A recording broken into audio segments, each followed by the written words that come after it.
You're listening to a podcast by the Center for Action and Contemplation. To learn more, visit cac.org.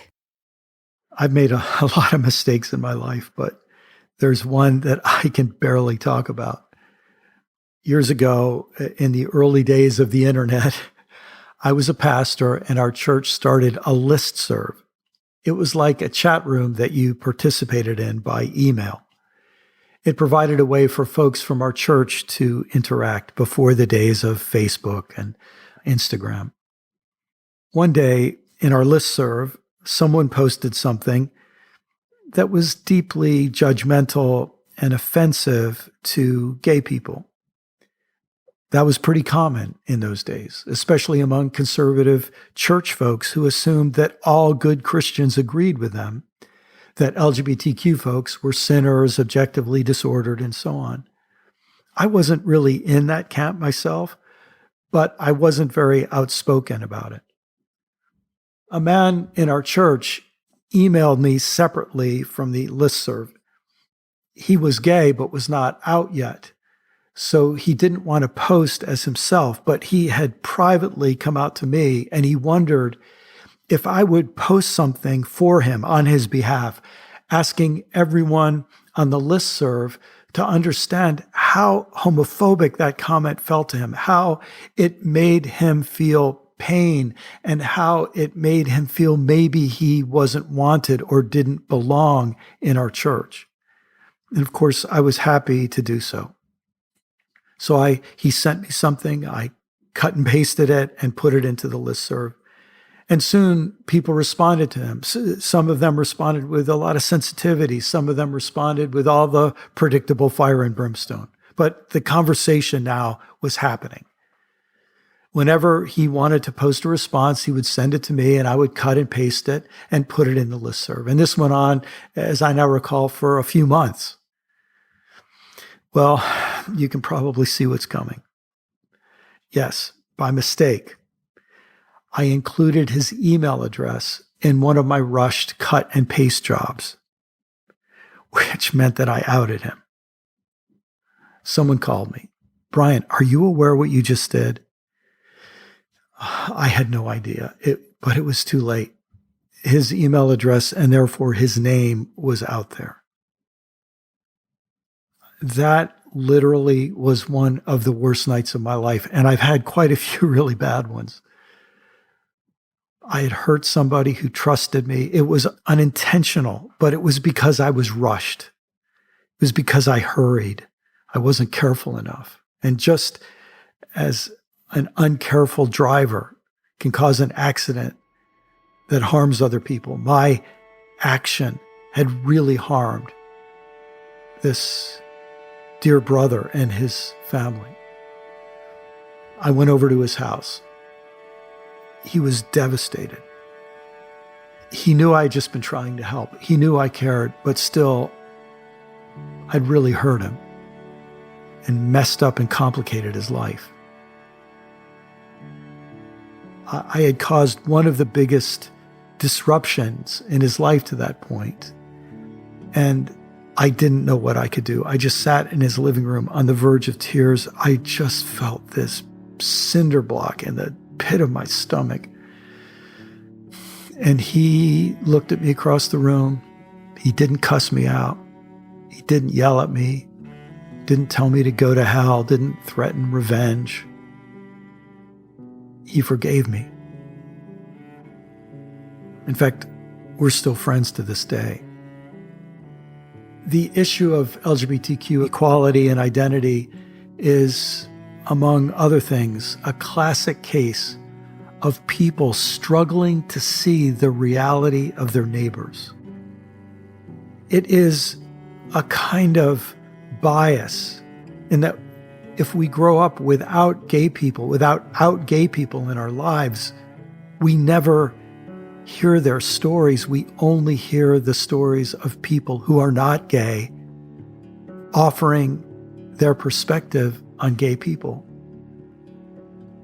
And we're prone to believe what the communities that we trust tell us until we actually encounter someone. Many years later, I learned that 2 of my own 4 children were gay. But I had no idea that night when I sat in that fellow's living room. All I knew was that the victim of one of the worst mistakes I ever made showed grace to me. He acted like a true Christian. He forgave me of an offense worse than I'd ever committed against anyone else.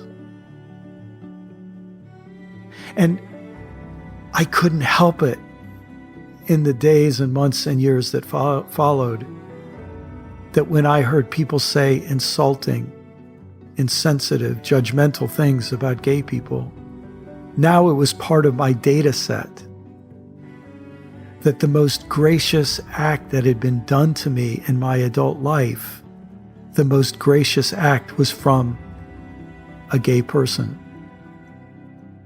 Through that man and through my children and through the hundreds of LGBTQ friends I've met through them,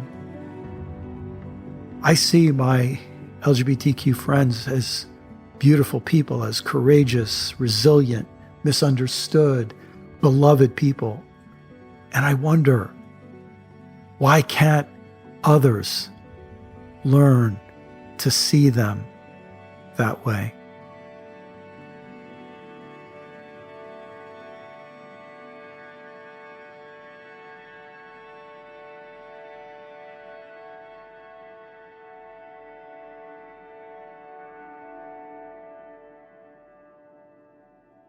Welcome back, everyone, to Learning How to See. And last week, we introduced the idea of bias. And we introduced the first of a baker's dozen of powerful biases that affect us. And in many ways, they form a framework for all of the others that we'll look at. We looked at confirmation bias, where we set up a frame or a paradigm, and then we welcome anything that fits within it and reinforces it, confirms it, and we reject anything that doesn't fit. And then we looked at complexity bias, that we like to keep things simple, that our brains are efficient and they like simplicity, and so they just push away anything that feels unnecessarily complex. The unfortunate result of complexity bias is that our brains prefer simple lies or delusions to complex truths or realities. And those, in a way, happen within our own heads. But now, today, we look at the social dimensions of seeing, to think about seeing as a social act. When we take the fact that Jacqui and Richard, simplicity and complexity bias and complacency bias are in your brains and they're in my brain, and when we get together, they sort of team up. So I'll just mention these next 2 biases, and then I'd love to get your initial thoughts or reactions. First is community bias. It is very hard to see something your group doesn't also see, or that your group doesn't want you to see. It's also called social confirmation bias, that we prefer our tribe over the truth. And then second is complementarity bias. If people are nice to me, I'll be open to what they have to say. If they aren't nice to me, then I'll be closed to what they have to say. In other words, if truth comes to me with a friendly face, I'm more likely to accept it. And if it comes to me with anger or hostility, I'm resistant toward it. So just based on that, what comes to mind? I'd love to hear what you're thinking. Jacqui, you want to jump in first? Sure. Hey, Brian. Hi, Richard. I'm thinking about the complementary bias is what's coming to me first, Brian, is thinking about the way, as an African-American woman, a Black woman, an African-American woman, leading sometimes in systems. If I want to critique something or call foul on something, I found that to be difficult. Can we talk about that? I think that actually that might have been sexist, or, that might have been racist. Oh my God, you cannot speak contrary words to some people. You cannot say, that made me unhappy. You cannot say, my feelings are hurt. Yes. The best I statements in the world cannot help you get through Yes. in a place where you're read as angry. You're read as angry before you start talking. So I think that hit me in both of those places of the complementarity and the community. If the community already has put in the world, Brian, Black people are angry, Black women are angry. Yes. Black women who tell the truth are angry people. Yes. You're only palatable if you're just smiling about it. Those things go together for me in a way that I've experienced. Does that make sense, guys? Can you feel that? Oh, yes. Yeah. Yeah. And in fact, it really becomes damning, doesn't it, Jacqui? Because if we have a system that's oppressing people, of course they're going to be angry. Yes. And then when they express their anger, we have a built-in resistance to that, especially if I take it personally as think you're angry at me, then it's very hard for people to receive a message from someone who's angry, which makes it a double bind for, yeah. Absolutely. And there's so much energy. My feeling is that there's so much energy then put in the way of people of color. You've got to be palatable. Yes. You've got to be gentle. You've got to be smiling. You can't look fierce or ferocious. All of that makes a facade that doesn't let us learn. It doesn't let us get to truth. Yes. Yes. Yes. And this, of course, raises a question that we really need to grapple with in this episode and through this series. How do we overcome these biases? How do we break through? Because it becomes like a hermetically sealed container. First, because of confirmation bias. I don't want to hear anything that doesn't fit within my system. And I only want simple things. So if you're going to complexify my life, I'm going to be resistant. And now my whole community wants a certain set of illusions to be upheld. And if you're angry, I'm going to reject you. Man, everything's stacked against the group ever hearing anything. I mean, if we just had these first four, this could change the American conversation that's entrapping us so much now. If people would have the freedom and the insight to recognize how unfree they are, it's so disheartening. I of course, I look at everything theologically, but it's like, what a risk. Why did God take such a risk to allow us to be so delusional? I can't wait to ask God, because we all know people that we even like who are trapped in just these first four, Yes. or just one of them, and we like them even, but boy, they can't get out of their self-created or self-accepted box. Yes. Yeah. Yes. And when you say, I wonder why God let this happen, I can just imagine God saying, yeah, I have my days. I wonder why. Myself. What was I thinking? But, however we work together, the idea of God as creator and the reality of evolution, in a sense, evolution helps me understand how we got into this mess, because our ancient primate ancestors, their secret to success was collaboration. Our species didn't have the longest claws or the biggest canine teeth, or we didn't have any of those advantages. Our strength became our ability to communicate and work together. And so we evolved to be tribal, interdependent creatures. And part of that interdependence means that our brains are more biased to fit in with each other than to actually deal with what's true. And that's where, obviously we don't have to go far to see this in American politics today, but it's a human phenomenon that authoritarian regimes around the world end up creating these little containers with their own set of facts. It's Animal Farm. It's 1984. It's all of those realities that are so much part of us. Yes. Brian, when you say that, I'm working on this book, which is part of my torturous, beautiful, fun time this summer. And one of the chapters is increasing your tribe. So we are tribal. We are. That's why we survive. But if we could think that our tribe is bigger than the one we currently think, If the Fox News people and the MSNBC people could think that they're in the same tribe as opposed to not, for example. Yes. To me, I think we're really seeing my brothers. I've got two brothers who have me in a discipline of making sure I watch news outside of my normal frame. And I'm so Yes. grateful because I don't have that much time. But if I don't have a worldview, if I can't put the worldview of the so-called like more conservative person than in my mind. It's funny. I'm more inclined to put Islam and Judaism, right, and Buddhism in my worldview than to put in certain kinds of political perspectives. And so I'm just really trying to challenge myself as a spiritual discipline to see what they see. By the way, we're going to get exactly to that, why I think that's the case in the next episode when we talk about conservative liberal bias. But yes, and in fact, whether it's news channels on cable TV or whether it's websites online and social media streams, we really can create communities that reinforce all of our biases, that help us join in hating all the same people, fearing all the same people. And we can get farther and farther from reality. We can end up in a fantasy world where everyone echoes the same thoughts. And so we all see things that aren't there, or don't see things that are there.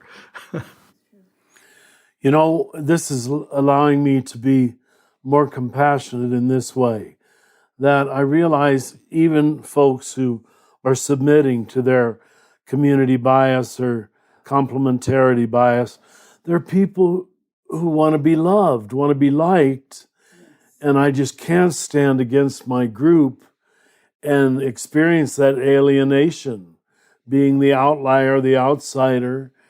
And if my group is going to love me, if I say this, I'll say it. Yes, yeah. I'll say it. So it isn't coming from a malicious desire all the time, but a rather understandable one. Yes. Yeah. Richard, when I've heard you and others teach about the early desert fathers and mothers, it seems to me something relating to community and complementarity biases at work here. Because once the Christian religion had made so many deals with Emperor Constantine and his successors, so that the church and the Roman Empire were really fused at the hip, it seems to me people who differed were in a lot of trouble, right? You could be called up as a heretic. You could be thrown in jail. You could be banished. You could have a lot of punishments put upon you by the group, because this is the way the tribe works. If you say things, if you claim you see things that our group doesn't want you to see, then we punish you. We do it without even realizing it. The facial expressions change, body language changes. You stop getting invited to this or that event. We have 1,000 ways of doing it. And so you can see why Christians who weren't happy with the status quo would say, I got to get out of here. Yeah. And then you can see why other people would say, there are other people who think a little differently, like I do. I'm going to, even though it means going out in the desert, I'm going to go be with those people because it's too difficult to be in this other setting.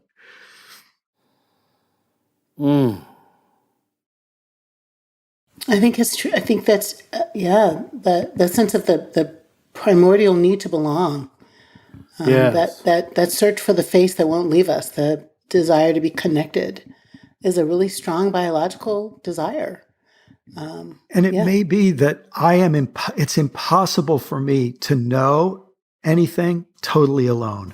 And it's impossible for me to think anything totally alone. That if I want to think differently from the group that's pressuring me into its community confirmation bias, I've got to find a couple other people to say, hey, here's what I'm seeing. Do you see it this alternative way too? We have to create an alternative community that functions a little bit differently. Or create norms in our community where we're going to be curious. When you said that, Brian, I thought, there are at Middle Collegiate Church, where we are like the all the things, there is a norm of curiosity about the other. We don't get that right all the time. I'm not saying it to say that, but I'm saying I think a group could decide that it values otherness. Yes. I think so. But that really becomes something they have to consciously Yep. believe in, right? Cultivate, right? Yeah. And in a sense, this I heard once that this was the definition of a pluralist. A pluralist believes that we're better off with diversity. Yep. And non-pluralists believe, oh, diversity just messes things up. Messes it up. Yeah. Yeah. I think we've all seen this play out in 100 different ways when we look back across our own personal and theological biographies. But, I grew up in white Protestantism, and the first big other that entered our community was the charismatic movement. Ooh. And immediately word went out in our group that we're against this and we don't accept this. And then a few of us started sneaking out at night to charismatic prayer meetings, and we would secretly let other people know. And then a new idea eventually made its way into the community. But it required us to be it required us to be vulnerable, to say, hey, I went to this meeting and people told me that these people were crazy, but boy, there was a lot of love there. That was the first, that I remember experiencing. Then I remember when I first had to confront the homophobia of my community and the prejudice against LGBTQ people. And I was afraid. If I had friends come out to me and they were wonderful people, and I thought, if I admit that I think that he's a wonderful person, then I'm going to go down in the status of my community. Anyway, those are just a couple of places where I've seen it in my own biography. Anything come to mind when you kind of felt the pull of your own community or complementarity bias? All the time. We had the advantage, I should say disadvantage, of it almost always being in the majority, both whiteness and Catholic being so big, heterosexual appearing to be the norm, although now we know it probably wasn't as much as we thought. When you've got the so-called normal or the dominant on your side, how do you break out of it? I think we've all watched these last 4 years, one of our political parties seemingly incapable of criticizing the present president. Yes. It's like he can do anything and you won't hear a peep from them. Yes. Many of them are lawyers. Many of them are prosecuting attorneys. And can the mind go that brain dead? That's how much just having information isn't enlightenment, isn't awareness, isn't even consciousness. It's really helping me be more sympathetic. And you know what? There's a part of me, I don't want to be more sympathetic. Our community doesn't want us to be sympathetic to that community. Dang it, Richard, don't you get too sympathetic. I think, Richard, you're making such an important point. And I think, again, just as an African-American female person, cisgendered, kind of from a poor family, the outsiderness, I'm trying to make a thought about not being the normative, not being male, white, Catholic, whatever.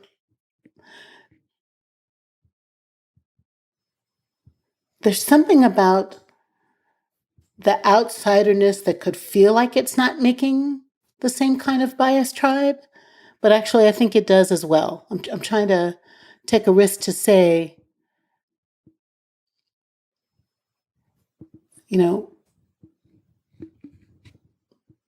Black people in this nation can feel like it's being disloyal to not be, only pro-Black.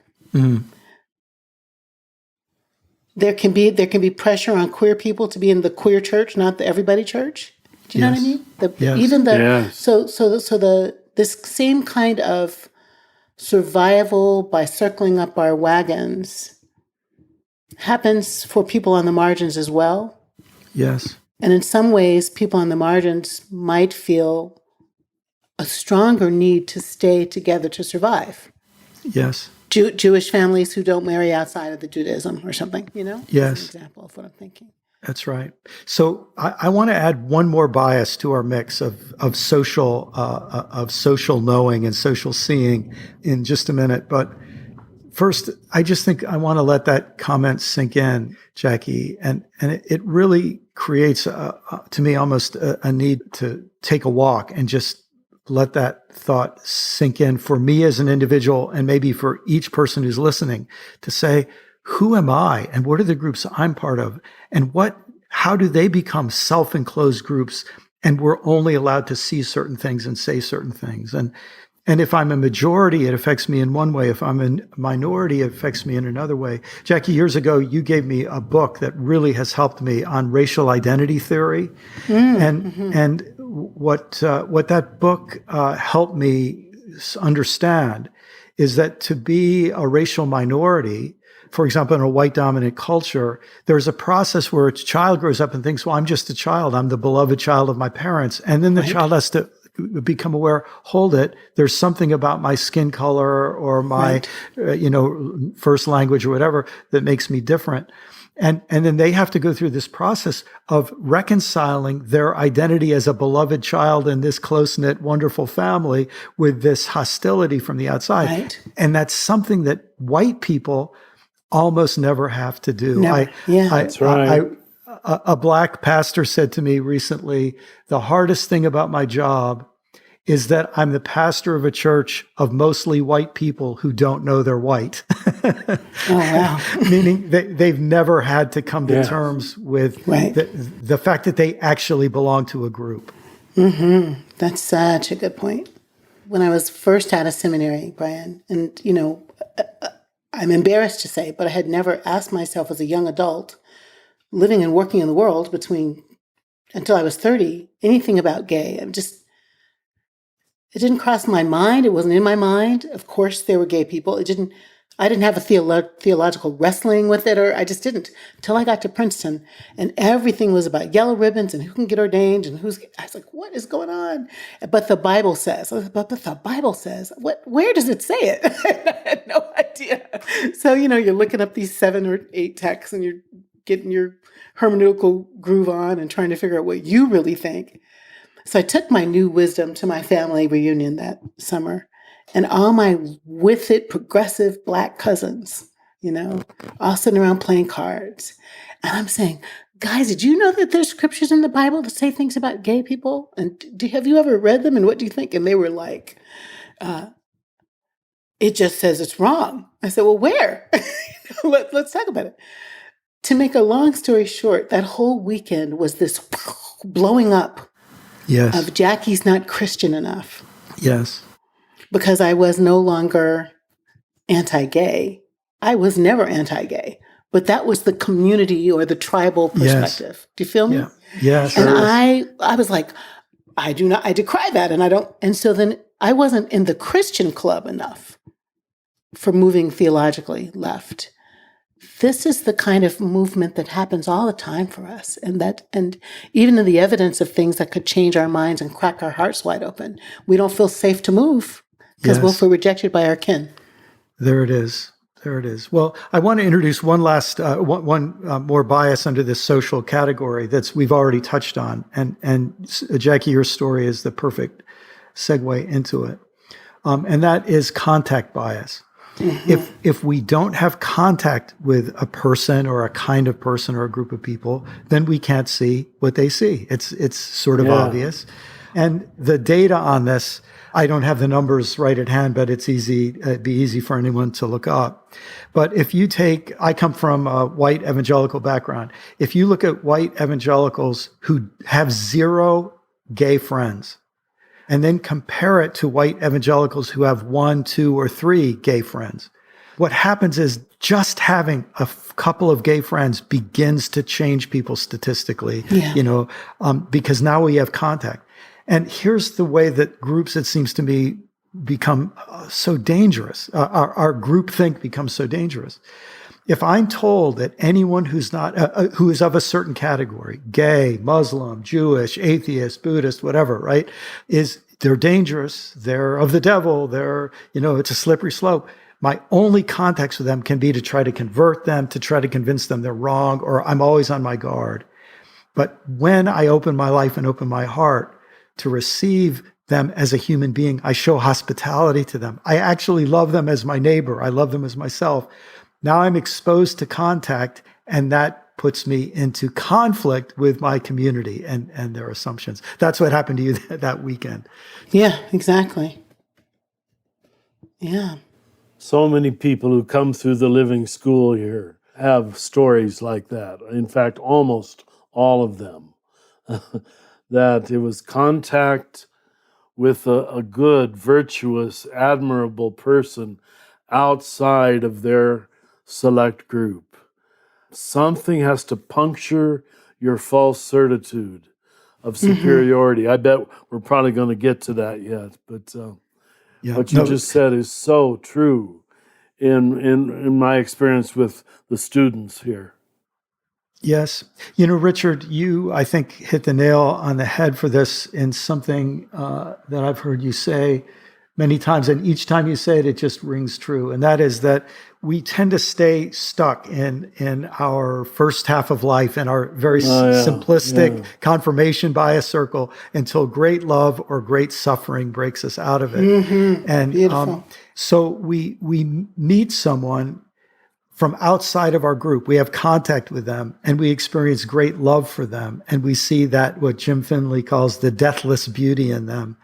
And now we go back into our community, and we can't live with the bias that we had before, that our community shared. So great love, and then great suffering, because life isn't as simple. We break through the complexity bias of our group, and my suffering doesn't fit within the framework I was given, and that's, held by my community. I would also add something that happens a lot to Christians, I think, is they go on a mission trip, or they go as missionaries, and the travel brings them into another culture where they make actual contact with people, and now their community bias is broken. And it's disrupting, and it's terrifying, and it's painful, but it's also liberating. And I think that's I guess the blessing and the curse of this, isn't it? If we help people break out of their community bias and their complementarity bias, we make their lives more difficult. That's right. Contact is disruptive, but it's also joyful. Like, how do we help cultivate a holy curiosity, for the other? And when missionaries don't let that happen to them, but dig in their heels deeper, that I'm here to change those people, and they re-fortify their certitudes, the damage they have done in history. I mean, I'm just aware of that, belonging to an 800-year-old order. Well-intentioned people came to the New World, and their job was not really to love the natives very often. Some, it seems, it was, but to change them. They did damage. Yeah, it's, in a sense, I say this very hesitantly. I think it's true, but it's painful. The act of converting someone meant inducting them into the colonizing group's confirmation and community bias. That's right. Yes, that's really well said. Right. Sad, but true. Yeah. One last thing before we finish for today, because next time we're going to go really deep into the world of politics. But it's interesting, isn't it, that when you have a community that's a political party, and you have a culture war mindset, so anyone who disagrees with you is evil and of the devil and must be defeated and conquered, then every time they bring up a subject, you attack them, or you do a gotcha question and expose them. And so all of our relationships with one another across difference are relationships of hostility and aggression and colonization in a way, or at least competition. So that means then that everyone who has an experience of my community on the other side, all they see of us is mean people who like to prove them wrong and call them names. And this goes both ways. Yeah. Right. Yeah. That's which just keeps us reinforcing our groups that we're all nice. Everybody's nice here on my side. And everybody I meet on the other side is so mean. It's so mean. That is so true. Part of our challenge then is for all of us to have it. I love that phrase you've used a few times, Jacqui, about a face. How do you say it? A loving face that won't leave me. We long for the face that will not leave us. The face that we will long not for the leave face that will never leave us. Lovely, and lovely. Yeah, isn't that great? Jim Loader, I give him credit for that. But yeah, I think that's what we want. And if what we could learn also, I'm going to go down like a 10-second road. We become adults because we get frustrated around that. Like the face does leave us. The face does leave us. The bottle doesn't come. We suddenly you're not going to be on the breast. So it's the beautiful frustration along the way that finds out that we've survived we survive the absence of the face, and then it comes back. That's actually what makes us grow up. So how do we help each other learn to be okay with conflict? How do we help each other learn to be okay with rejection? How do we help each other be okay with, the space between the now and the not yet, I think, that feels like it's filled with terror and rejection, but maybe it's filled with wonder and maybe it's filled with surprise. Beautiful. Thank you very much, my friends. Thank you. Thank you both very much. Learning How to See was adapted from Brian's ebook, Why Don't They Get It? Available at brianmclaren.net. Brian McLaren, Jacqui Lewis, and Richard Rohr have been your hosts for this conversation. Other members of the team that helped make this possible were Corey Big, Paul Swanson, Izzy Spitz, Sarah Palmer, Jenna Kuiper, Nicholas Kramer, Lisa Powell, and I'm Yvette Trujillo. This podcast was produced by the Center for Action and Contemplation, which is located in the heart of New Mexico, thanks to the generosity of our supporters. We also have other podcasts you might like. You can find those wherever you like to listen by searching for Center for Action and Contemplation, or visit us at cac.org to find out more. From the high desert of New Mexico, we wish you peace and every good.